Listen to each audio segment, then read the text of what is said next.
Gaza స్ట్రిప్ను స్వాధీనం చేసుకోవటమే లక్ష్యంగా ఇజ్రాయెల్ సేనలు ముందుకు సాగుతున్నాయి. ఇప్పటికే పలు ప్రాంతాలను స్వాధీనం చేసుకున్న ఐడిఎఫ్ బలగాలు ఆపరేషన్ గిడియన్స్, చారియట్స్ పేరుతో దాడుల తీవ్రత పెంచాయి. గాజా విషయంలో వెనక్కి తగ్గేదే లేదని తేల్చి చెప్తున్నాయి. ఈ నేపథ్యంలోనే కీలక ప్రకటన చేశారు ఇజ్రాయెల్ ప్రధాని నెతన్యాహు. గాజా మొత్తాన్ని తమ నియంత్రణలోనికి తీసుకుంటామని ప్రకటించారు. హమాస్ను అంతం చేసి బందీలను విడిపించుకుంటామని పునరుద్ఘాటించారు. అయితే నెతన్యాహు నిర్ణయంపై EU దేశాలు భగ్గుమంటున్నాయి. బ్రిటన్, ఫ్రాన్స్, కెనడా నేతలు ఇజ్రాయెల్ జరుపుతున్న తాజా సైనిక దాడులపై ఆగ్రహం వ్యక్తం చేశాయి. ఐడిఎఫ్ బలగాల చర్యలను ఖండించారు.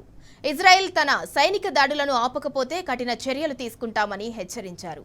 ఇటు యూరప్ దేశాధినేతల నిర్ణయాన్ని ఇజ్రాయెల్ ప్రధాని తప్పుపట్టారు.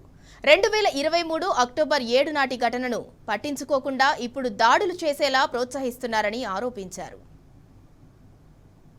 మరోవైపు గాజాలోకి పరిమిత మానవతా సాయం ప్రవేశించేందుకు నెతన్యాహు అనుమతించారు. దీంతో దాదాపు 3 నెలల తర్వాత మానవతా సాయం గాజాలోకి ప్రవేశించింది. పసిపిల్లలతో పాటు ఇతరులకు కావాల్సిన ఆహారంతో కూడిన ట్రక్కులు కేరం షాలోమ్ సరిహద్దు గుండా గాజాలోకి ప్రవేశించాయి. ఇదిలా ఉంటే గాజాలో కాల్పుల విరమణ, బందీల మార్పిడికి సంబంధించిన చర్చలు కొనసాగుతున్నాయి. దోహా వేదికగా అమెరికా, ఖతార్, ఈజిప్ట్ దేశాలు మధ్యవర్తిత్వం వహిస్తున్నాయి.